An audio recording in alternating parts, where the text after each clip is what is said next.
Please open your Bible in John chapter 4, verse 23 and 24. Father God, maraming salamat po once again for bringing us in this place. At alam namin, Panginoon, na meron kang word sa amin. Continue to bless us wisdom, knowledge, and spiritual understanding. At patuloy, Panginoon, na Lord, whatever na nararamdaman namin, Panginoon, meron kaming dahilan para i-worship ka at papurihan ka. Salamat po sa araw na to.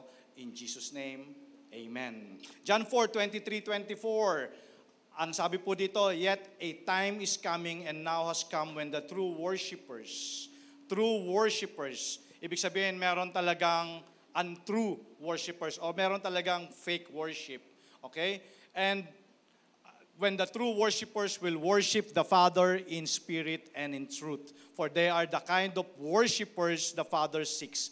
God is spirit, and His worshipers must worship Him in spirit and in truth. Okay, so first of all po, mga kapatid, the children of God, tayo po na mga anak ng Diyos, kailangan po nating ma-define yung purpose natin of existence. Ayan. Until we know why we exist, wala tayong foundation, wala tayong motivation, and no direction for ministry. Okay? So, God is looking for a true worshiper and for true worship. So, kadalasan po ang starting point for every church or for every children of God should be the question, why do we exist? Bakit nga ba ako nag-exist? Bakit ba ako nandito sa mundong ito? Ako ba ipinanganak lang ng magulang ko, pinag-aral, lumaki, nag-asawa, nagtrabaho, then mamamatay. Parang ganun lang ba yung pagkakaunawa po natin ng ating existence? So why do we exist? Alam niyo po ba na bakit tayo nag-exist? Because we were created to worship God. In Isaiah chapter 43 verse 21, the Bible says, the people whom I formed myself that they might declare my praise. So dito pa lang po nakikita na natin talaga the very purpose of our existence. Psalms 29 verses 1 and 2, give unto the Lord the glory due to His name, worship the Lord in the beauty of His holiness. So, kagaya po ng sabi ko sa inyo kanina, kailangan ma-define natin each very purpose. Bakit nga ba ako nag-exist? Ito na lang ba talaga yung life ko? Di ba? Kasi life, maglalas lang naman yung life natin, 100 years, 150 years, pero after this life, meron tayong tinatawag na eternal life. Amen? So, talagang napakahalaga po na maunawaan natin bakit tayo nag-exist. At kagaya po ng sinabi natin kanina, we were created to worship the Lord. Now, another question is, why worship? So, worship, again, is the very purpose of our existence. Again, open your Bible in Acts chapter 2, verses 42 and verse 26. Okay, ito po yung mga early New Testament mga believers.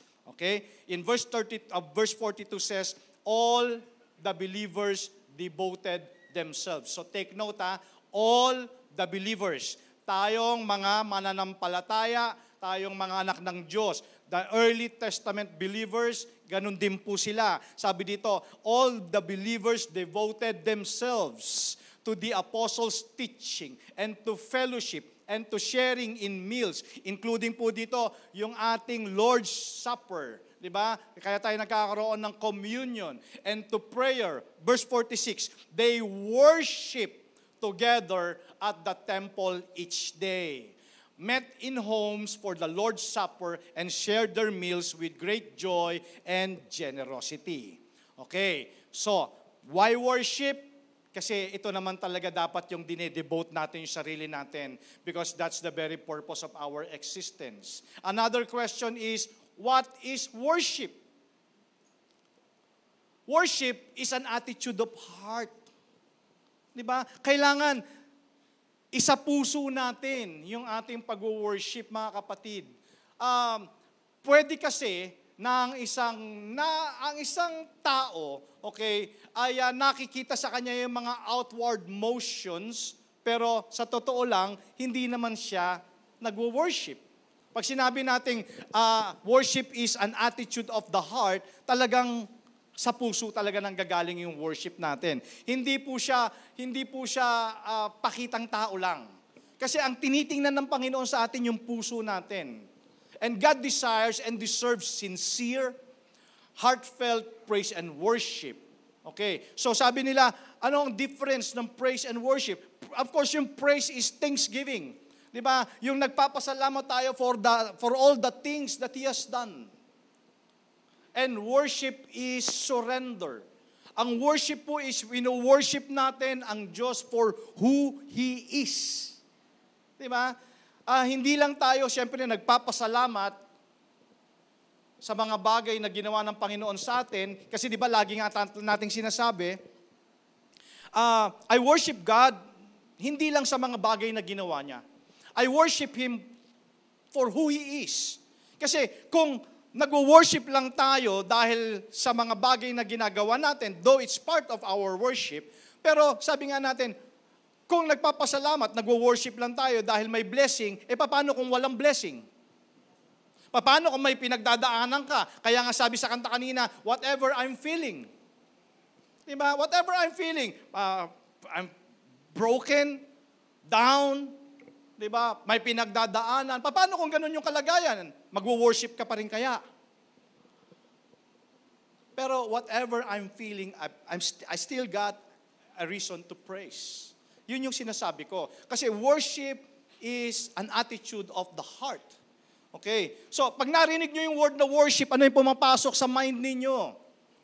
Diba? Siguro marahil ang pumapasok sa isip natin, kantahan, prayer, giving, o yung mga ginagawa natin. Kasi po, napakarami kasi mga false views about worship. Akala natin pag pumasok na tayo sa pintuan ng church, nag-worship na tayo. Naalala nyo ba dati, doon sa big church, yung mga pinanggalingan natin, di ba? Na papasok ka lang doon sa church, di ba? Tapos pag nandun ka, akala mo, nag-worship ka na. Aalis ka sandali, mamamalengke ka sandali. Kasi katabi lang, di ba? Yung mga dating simbang, katabi lang ng palengke. Mamamalengke ka muna, pagkatas malengke, balik ka ulit doon, at nakapag-worship ka na. Tama? Sino dito yung ganun dati? Taas kamay. Di ba? Ganun tayo dati. Akala natin, pag umapak tayo sa simbahan, nag-worship na tayo. Diba? Akala natin, pag kumakanta tayo, nag-worship na tayo. Akala natin, pag nag-give tayo, nag-worship na tayo. Well, church, this all may be a part of worship. Yes, sinasabi ko po, part lahat yan ng worship. Pero dapat yan, attitude ng heart yan. Ginagawa mo yan dahil yan ang dinidikta ng puso mo. Diba? Kaya ka nagbibigay dahil yan ang sinasabi ng puso mo. Kaya ka kumakanta dahil yan ang sinasabi ng puso mo. Diba? Kaya ka nandito dahil sabi ng puso mo, mag-worship ka. Amen ba? Kasi church, mahirap po yung balik-balik tayo sa church, hindi pala natin alam kung bakit tayo nandito. Wala naman pala yung puso natin. Okay, open your Bible, Mark chapter 12, 28 to 30. Sabi dito, one of the teachers of religious law was standing there listening to the discussion.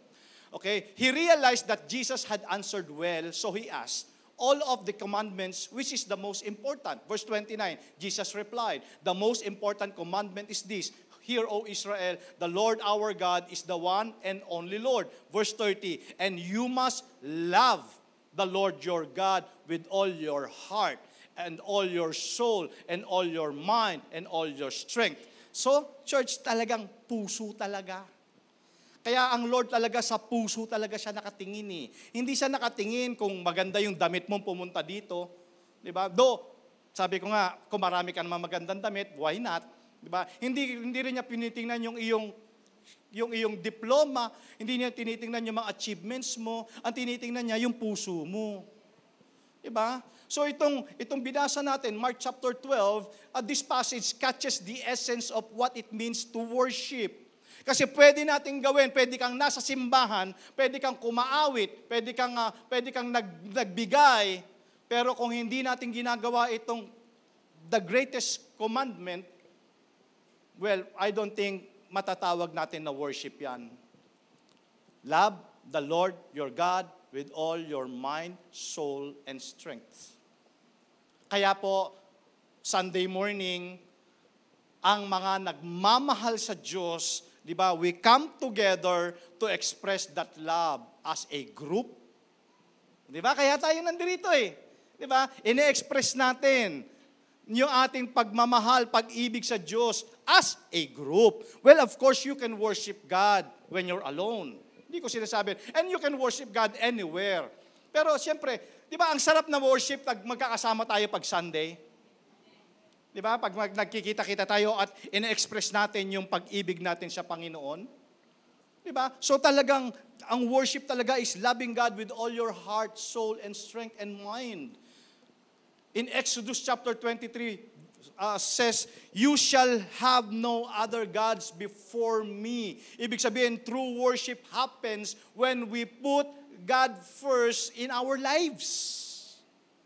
You shall have no other gods before me. Maaring sigurong Kristiyano na tayo, maaring mananampalataya na tayo, maaring hindi na tayo sumasamba sa mga Diyos-Diyosan, but how about the God of materialism? But how about the God of greediness? Diba? The God of anger. Yun na pala yung na-worship natin. Diba? Sabi nga natin last time, resist the devil and he will flee. Yung pala hindi na natin nare-resist yung devil, na-assist na natin. Amen? So, worship is not something that we can make people do. It is something that is natural outflow of a life lived for Jesus. So, ibig sabihin, ano man yung lumalabas? Diba? What is outward in worship must come as a direct result of what is inward. Otherwise, it will be useless. Diba? It will be useless. Kaya pala, sa church, pagkatapos ng worship celebration, yung iba, bless na bless, yung iba, parang wala lang. Kasi, diba, dapat talaga, handa ka na pagdating mo dito, handa yung puso mo talaga. Handa mag-worship, handa tumanggap ng word. Amen? So, who to worship? Sino naman ang dapat sambahin? Well, the object of our worship is none other than God, the God Himself, the Creator of the universe, our Abba Father in heaven. That's the object of our worship. And the objective of our worship is to magnify Him. Diba? Psalms 34 verse 3, "O magnify the Lord with me, and let us exalt." Tinignan ko, sa Tagalog yung word na exalt, sabi sa Tagalog, ang ganda dakilain, parangalan, ipagbunyi, di ba? To honor His name together. Then in verse 1, I will praise the Lord at all times, and His praise shall continually be in my mouth. Wow. At all times. Di ba? Sabi ko na rin to last week, yung all times dito, ipi-praise mo, i-worship mo ang Lord, whatever you're feeling, you still have reason to praise. Ano man ang pakiramdam mo, ano man ang pinagdadaanan mo, ang purpose mo is to worship God. Hindi, ayoko muna mag-worship, ayoko muna mag-church kasi may pinagdadaanan ako. Ayoko muna mag-pray, ayoko muna magbasa ng Bible, ayoko muna mag-devotion kasi naiinis ako. Ganon ba yun? Hindi po ganon yun. Kasi dapat, sabi ko nga sa inyo, you should define your purpose. Because your purpose is to worship God. Diba? Hindi naka-define dahil naiinis ka, hindi naka-define dahil galit ka, hindi na-define dahil may pinagdaanan ka na ayaw mo na mag-worship. Diba? In the first place, wala naman kayong problema ni Lord. May issue ba kayo ni Lord? Wala naman kayong issue ni Lord eh. Diba? Si Lord nga yung patient sa atin. Siya nga yung source natin. Paano kaya kung si Lord yung mainis sa atin? Pero sabi nga, gracious talaga ang Panginoon. No? I will bless the Lord at all times. His praise shall continually be in my mouth. My life makes its boast in the Lord. Let the humble and afflicted here be glad. Oh, magnify the Lord with me, and let us exalt His name together. So, the things, yung mga ginagawa natin in worship service, intended naman yan to magnify God. Totoo naman, yung pag-awit natin, Di ba? Yung prayer natin, yung fellowship natin, the preaching, the word itself, di ba? Lahat yan, intended yan to magnify God. Pero sabi ko nga po sa inyo, dapat yan sa puso. Di ba? Sa puso po yan. This is why worship cannot happen in a life that is not surrendered to God. Worship kasi po talaga, ito yung magsasabi mo kay Lord, Lord, suko na ako. Surrender na ako, sinubukan ko na lahat, Lord eh. Di ba? Lahat, ginawa ko na, pero wala talaga, Lord. Sabi ko nga sa inyo, balik na kayo kasi pinoprolong nyo lang yung pain. So, kasi pag sinabi natin, ang praise talaga is intended to magnify God, ang nangyayari kasi either we magnify yung sarili natin, di ba? Di ba lagi natin naririnig ito, it's not about you, it's not about us. It's about God. Dapat siya yung magnify. Dapat siya yung nag-glorify. Okay? So, yung mga ginagawa ng tao na hindi nakasurrender talaga yung buhay niya sa Panginoon, hindi po worship yun. Di ba? Hindi po worship yun. Anong sabi sa Matthew chapter 6 verse 1? Be careful not to practice your righteousness in front of others to be seen by them. If you do, you will have no reward. Di ba? Sabi natin, useless. Di ba? Nag-church ka na rin lang, ibigay mo na yung puso mo. Amen. Sayang, sabi, useless lang kung kaya ka lang nandyan dahil pakitang tao, para lang ipakita na mas holy ka. It's not about us. It's about Him. Di ba? Gusto natin ibigay talaga yung glory and honor sa Panginoon, sa Panginoong Kristo na nagligtas sa atin. Now, church, listen to this carefully. Ano ba yung mga benefits and effects ng worship sa life natin? Okay, so, sabi nila, para saan ba kailangan ako mag-worship sincerely sa Panginoon? Alam niyo ba na ang worship o ang praise has a powerful effect on the believer, the devil, and on God. Pero mo, tatlo ka agad yun. Meron siyang effect. Okay. Doon sa nagwo-worship, may effect siya sa demonyo at may effect din siya sa Panginoon. It is our highest calling. Kasi nga sabi natin, purpose natin yon to worship God. So ang Diyos ay naghahanap talaga siya ng true worship. Church, hawakan mo yung life. Yung heart mo nga, hawakan mo. Tingnan mo yung heartbeat niyan. Yan. Meron ba? May heartbeat ba? Yung heartbeat ba na yan, heartbeat na gustong-gusto mag-worship o galit yung puso? Sabi ng Bible, from the abundance of the heart, the mouth speaks. Kung ano pa lang laman ng puso, yun ang lalabas. So pag gustong-gusto mag-worship ng puso, lalabas yun. Subukan mo, pag galit ang puso, puro galit yung lumalabas sa bibig. Diba? Kaya totoo talaga ang Bible eh. From the abundance of the heart, the mouth speaks. Kaya gusto mong malaman o maintindihan yung tao na yung kausapin mo. Kung ano yung lumalabas sa bibig niya, yun ang laman ng puso nun. Pero may makakausap ka rin naman na tao na talagang gustong-gusto niya talagang pag-usapan ng Panginoon. Diba? Gustong-gusto niya talagang mag-worship sa Panginoon kasi yun yung nasa puso niya, yun yung heartbeat niya eh. It is part of your personal relationship with God. Now, church, tinan nyo to. Marahil nabasa nyo na to in book of Isaiah. Okay, and open your Bible, Isaiah chapter 6, verses 1 to 8. Tingnan nyo yung effect ng worship dapat. Verse 1, in the year of that King Uzziah died, I saw the Lord high and exalted, seated on a throne. O yan. Siyempre, pag binasa mo yan, para lang nagbasa ka lang ng comics, di ba? Nagbasa ka lang. Pero kung mag-aas ka ng wisdom sa Panginoon, sa Holy Spirit, and then He will give you the meaning, di ba? Holy Spirit yung magpapaliwanag sa iyo. Okay? So sabi dito ni Isaiah, in the year that King Uzziah died, I saw the Lord high and exalted, seated on a throne. So dito, nakita ni Isaiah sa kanyang vision, nakita niya na ang Diyos was exalted. At sabi doon sa awit natin kanina, you still sit on your throne.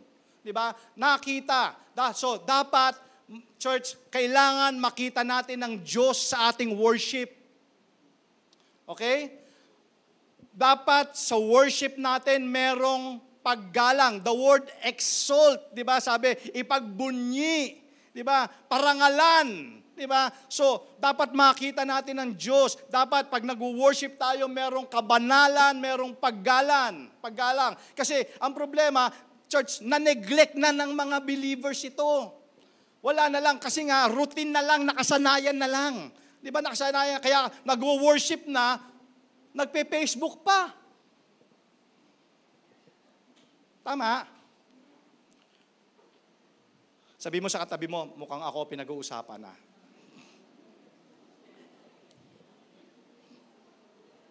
Tingin mo nga kung, nakabasa ka na ba sa Bible? Bible, noong unang panahon pa to. Nakabasa ka na ba na pag nasa temple sila, nagchichismisan sila?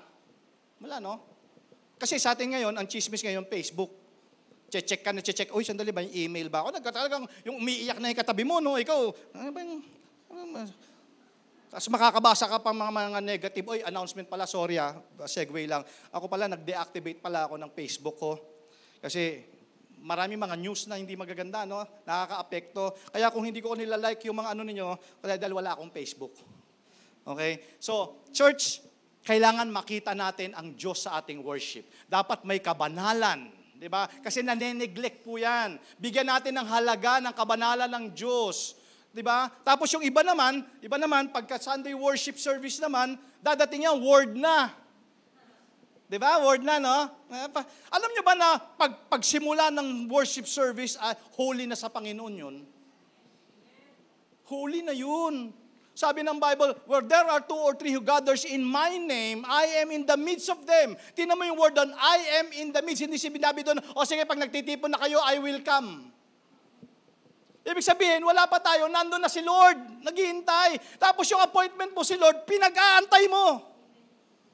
Sige, kabisado ko naman yun. 3 kanta, diba? Isang mabilis, 2 mabagal, tapos may giving, sakto, mga magantong oras, tapos na yung giving, dating na tayo, word na lang. Amen? Buto ba tahimik? Ay, sorry po, bato-bato sa langit, pag tinamaan, ikaw na yun, ha? Real talk lang naman, kasi, di ba?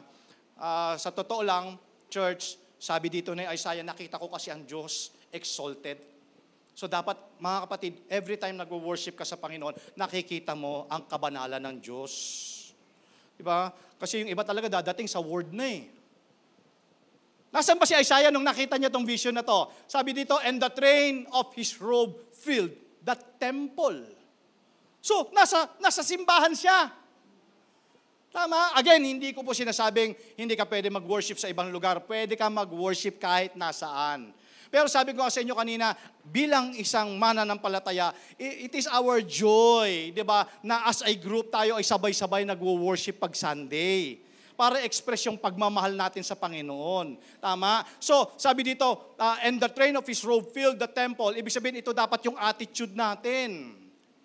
Na dapat talaga kahit umulan lang ng konti, ay hindi ka kayang pigilan mag-worship.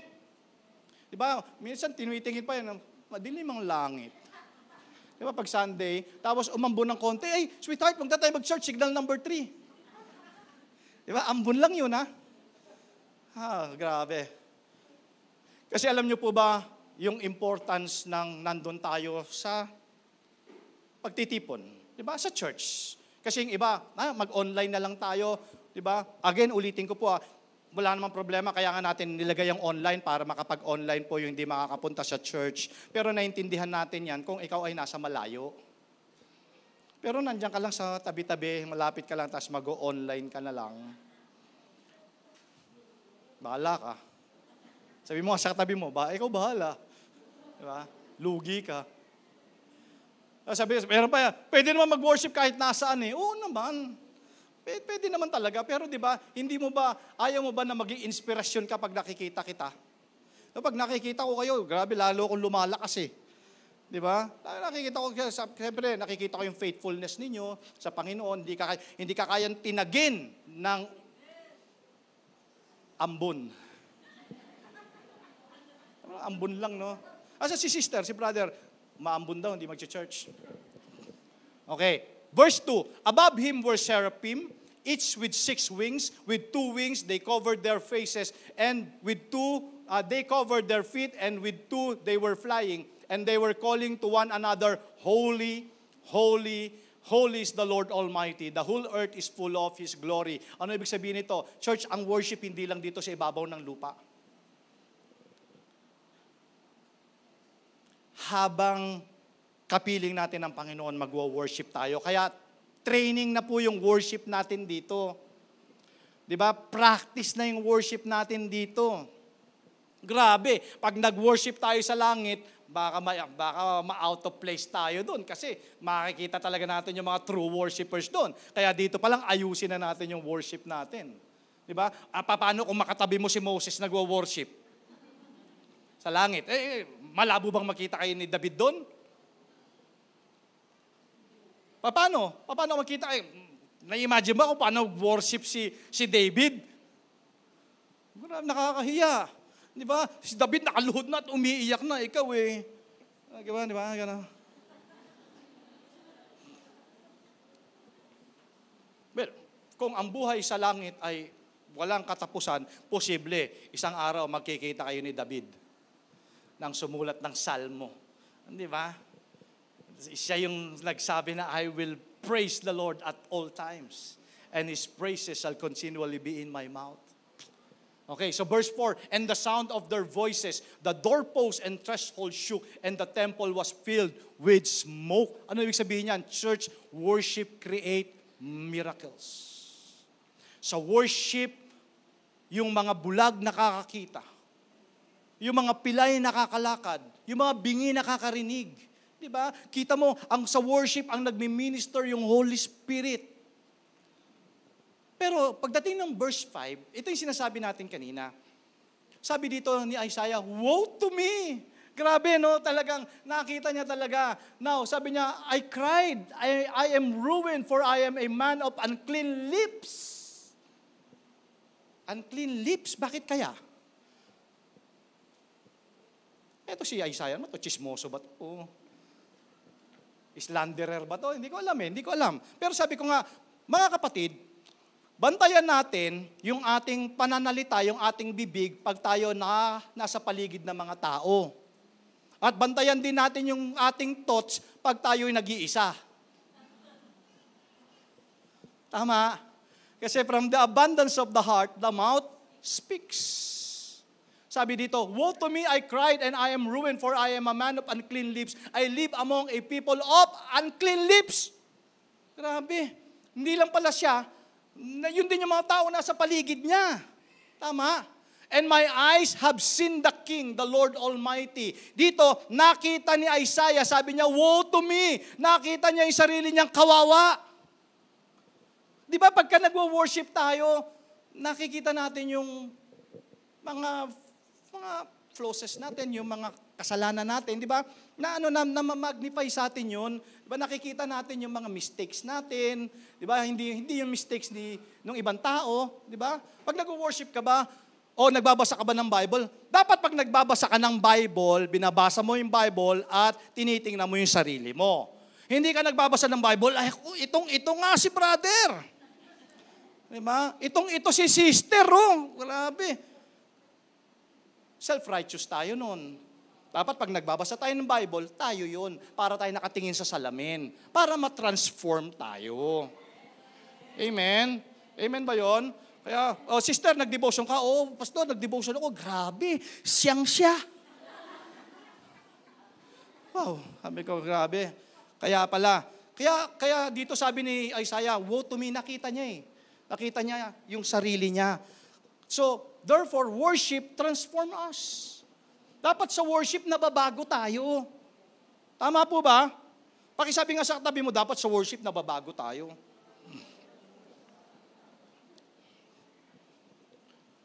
Tinan niyo sa verse 7, ha? Sa verse 7.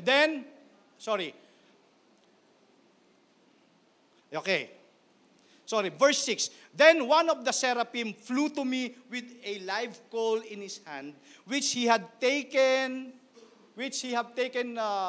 sabi dito, with tongs from the altar. Kaya pala, pag nag-worship tayo, di ba? Pag nag-worship tayo, nagkakaroon ng sanctification. Kaya pala pag worship tayo, umiiyak tayo, di ba? Hindi dahil sa emosyon, ha? Hindi sa emosyon. Dahil nakikita nga natin yung sarili nating kawawa. Kawawa tayo na kung hindi tayo mababago. Diba? Kaya pala may sanctification na nangyayari. Nakikita natin yung sarili natin. And in verse 7, sabi dito, with it, he touched my mouth and said, see, this has touched your lips. Your guilt is taken away and your sin atoned for. Meron talagang conviction. Diba? Pag nag-worship tayo, may conviction and then may forgiveness. Diba? May forgiveness, maaring tayo yung pinapatawad ng Diyos o pinatawad ng Diyos at tayo rin ay nagpapatawad din. Diba? Kaya nga may conviction pag nag-worship. Amen po ba? Nararamdaman ba natin yon? So dapat naririnig natin yun. Kaya dito sa verse 8 sabi dito, then I heard the voice of the Lord saying, whom shall I send? And whom will go for us? And I said, here I am, send me. Kaya pala, dapat ang bawat worship, true worship, is an encounter with God. Yun pala yun. Dapat na-encounter mo ang Panginoon. Kasi during worship, may miracle, may healing, may conviction, may sanctification, may cleansing, may forgiveness. Diba? Yun yung nararamdaman natin pag nagwo-worship tayo. And that's the true worship because of a surrendered life. Amen? So, ang benefit natin, syempre, bilang mananampalataya, it grows us stronger through worship. Diba? Lalo tayong tumatatag. Tumitibay tayo. Kasi most people, naniniwala sila na ang pag-praise, ang pag-worship ay optional. Optional lang yan, si pastor lang yan, tsaka yung mga leader, hayaan mo sila mag-worship. Kasi may mga Kristiyano, akala nila, ang pag-worship ay circumstantial lang, pagka-bless. So, diba? So, pag ganon, nakafocus ka lang sa sarili mo, hindi sa Panginoon. Dapat hindi po tayo nakatingin sa sarili nating agenda. Pag sinabi nating agenda, bless ako ngayon, makapag-church nga. Kaya pala, nung araw, nag-church lang tayo pag birthday. Kaya pala nakasanayan, kasi yun nga, bless birthday. Siyempre, may cake. Pero alam nyo ba, worship makes us humble. Sabi nga, may mga nagkukwentuhan. Sabi nga, umattend sila ng church. Ganon. Ano ba yan? Sabi nga, siyempre, all-knowing daw siya. Alam niya na lahat. Sabi niya, ano ba yan? Ba't tayo nandito? Ano ba matututunan natin dito? Sabi niya ganon. Ang sabi nung katabi niya, alam mo kung ano matututunan natin? Ano? Humility. Tama? Kayo po ngayon, yung mga nakupo kayo ngayon dyan, ang natututunan nyo ngayon, humility. Tayo, lahat. Humility. Because praise makes us humble. Bakit? Kasi alam natin na we are limited, but we worship the unlimited God. Alam natin, malaki nga yung problema mo, pero alam mo, kaya ka nag-worship kasi mas malaki si Lord. So praising and worshiping God doesn't just affect us. It's a powerful weapon against the devil as well. Diba? Pag nag-worship tayo, talunan si Satan. Talunan si Satan. Kasi alam niyo ba kung ano kasalanan ni Satan? Kasalanan niya is jealousy of God. At kung si Satan noong pamangunang panahon ay meron na siyang sin of jealousy, hanggang ngayon, driven pa rin siya ng sin of jealousy. Ano ang sabi Isaiah 14:13-14? And you said in your heart, I will ascend to heaven. See, kita nyo si Satan ito sabi niya, di ba, ako ay tutungo doon sa langit at itataas ko ang aking trono above the stars of God. Grabe, no? Talagang pinromote niya yung sarili niya. itinaas niya yung sarili niya. Di ba sabi natin, it's all about God. It's not about us. Ang lahat ng glory and honor sa Panginoon. Di ba? I will sit upon the mount of assembly in the uttermost north. I will ascend above the heights of the clouds. I will make myself like the Most High. Grabe, no? So talagang, church, even, hindi niya, tingnan nyo to, church, listen even, ikaw kasi born again ka na ligtas ka na, hindi niya na maaagaw yon. Okay? Now, even if Satan cannot get people to worship, Satan's goal is to keep people from worshiping God. Okay, Tagalogin natin. Kung hindi mapipigil ni Satan yung ating kaligtasan. Okay, ang goal na lang niya ay pigilan ka na mag-worship sa Diyos. Di ba? Ano yung mga ginagawa niya para pigilan ka mag-worship? Bago ka pumunta ng church, di ba? Ang dami na namang mga oppositions. Dami. Diyan na naman, mga problema. Tapos, sige, napaglabanan mo, nakarating ka na ng church. Sabi ko nga sa inyo kanina, church, ulitin ko Even if Satan can get people to worship, Satan's goal is to keep people from worshiping God. Okay, now, ilalayo niya yung attention mo sa Diyos. Kahit nga nakarating ka na ng church, maya-maya, ayan na, pinapaypayan ka na. Di ba? Tulog. Grabe. 45 minutes na preaching ni pastor, tinulugan. Samantalang yung sine, 2.5 hours, gising na gising ka. Di ba? Hindi ka nga makapagbanyo dahil ayaw mong mamiss. Di ba? Ano pa, para pigilan ka ng Lord para mag-church. Pansinin nyo, yung mga Sabado nights. Di ba? Kung kailan naman Sabado, doon maraming invitation. So, kita ninyo yung plano ni Satan. Pero worship, church, makes the devil flee and releases the anointing of God. Yun ang ginagawa ni Satan. Pinipigilan niya tayo na mag-worship sa Lord because he knows the benefit. In worship, it creates miracles. Kaya nagkakaroon ng healing. Di ba? So, the truth is, God desires our worship. It is God's purpose of creating us. Yun yung original na plano ng Diyos sa atin, to worship Him, because He's blessed by His creation. Kaya mga kapatid, for our application today, don't be a lip service yung ating worship. Yung lip service lang, di ba? Wag na tayong ma-distract. Di ba? Wag na tayong ma-distract sa mga bagay-bagay. Pag nag-worship tayo kay Lord, i-worship natin siya. Ayusin natin ang papuri natin sa Diyos. Bigyan natin ng paggalang, di ba? Bigyan natin ng kabanalan. The true essence of worship is to usher the presence of God. Di ba? Alam mo, yung nandyan yung presensya ng Panginoon. Dahil kung nasa ng presensya ng Diyos, may pwedeng mangyari. Alam ni Moses, naintindihan ni Moses ang kahalagahan ng presensya ng Diyos. Tingnan nyo, open nyo, Exodus 33 verse 18. That's 15.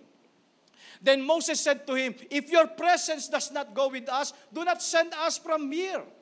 So how will anyone know that you are pleased with me and with your people unless you go with us? What else will distinguish me and your people from all the other people on the face of the earth? So kita mo, alam ni Moses yung kahalagahan ng presensya ng Diyos. Sabi niya, Lord, kung hindi mo rin lang kami sasamahan, wag na lang kami tumuloy. Amen? Now, tanongin ko kayo, si Peter, ano yung request ni Peter nung maglalakad siya sa tubig?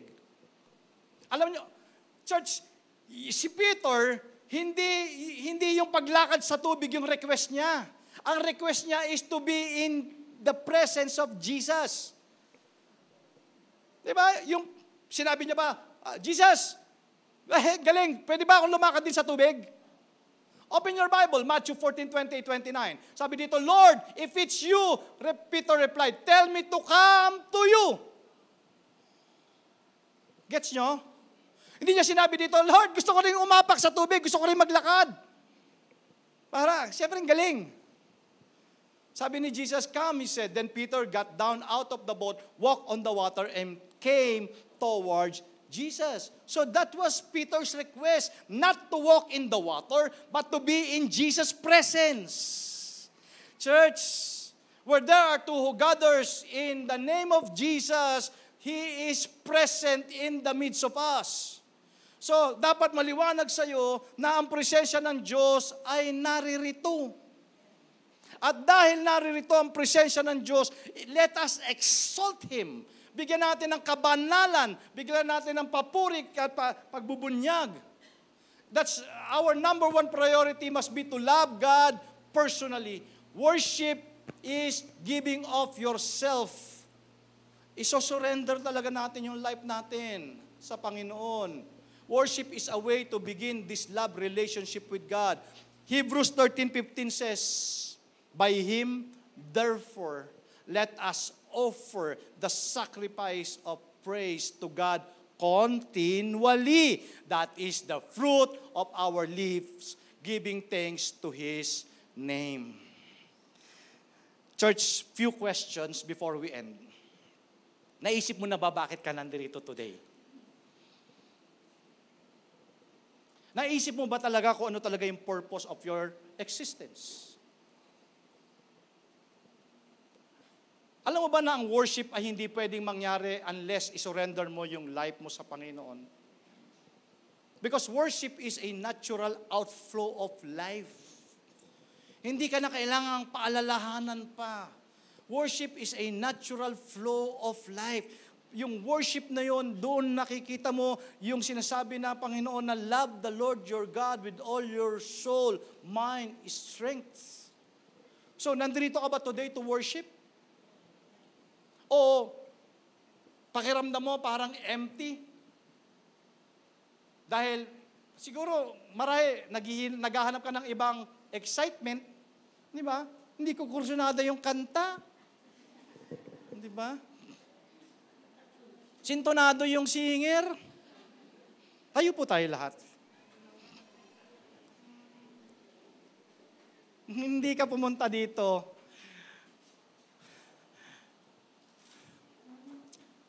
Alam nyo ba, mga kapatid, kung meron kang kilalang celebrity na singer, sorry po siguro gamitin ko na lang as illustration, pag si Regine Velasquez kumanta dito sa unahan,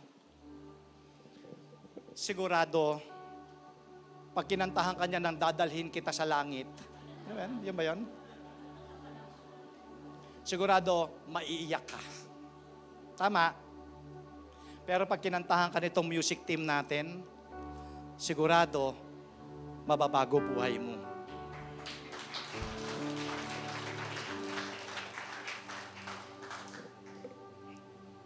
Today, I would like to give you an opportunity. Before we sing our last song today, may natutunan po ba tayo? Pwede po ba ako mag-request just 1 minute of silence? Close your eyes. Connect to God. Connect to God. Just 1 minute of silence.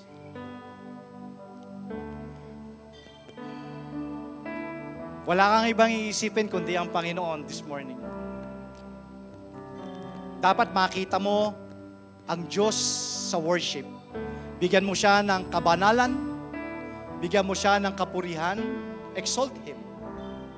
Dapat makita mo ang sarili mo, that you are nothing, you are nobody. Nasa ka kaya ngayon kung wala ang Diyos? Sabi ko nga sa sarili ko, Lord, nasan kaya ako ngayon kung wala ka? Sa lahat ng mga pinagdaanan kong pagsubok at problema, nasaan kaya ako kung wala ka? Kawawa ako. Pero, because of your presence, because of your love, because of your forgiveness. Lord, nandirito ako. Papupurihan kita. I will praise you and honor you at all times. Whatever I'm feeling, I've still got a reason to praise. Hawakan mo po yung puso mo, tingnan mo yung heartbeat mo. Tingnan mo yung heartbeat mo, yan din ang heartbeat ng Diyos. At alam mo bakit tumitibok yan? Dahil yan ay part ng relationship mo with the Lord. We will worship Him, and I declare by faith in the name of Jesus, the name above all names, yung worship mo, magkikreate ng miracle yan sa life mo.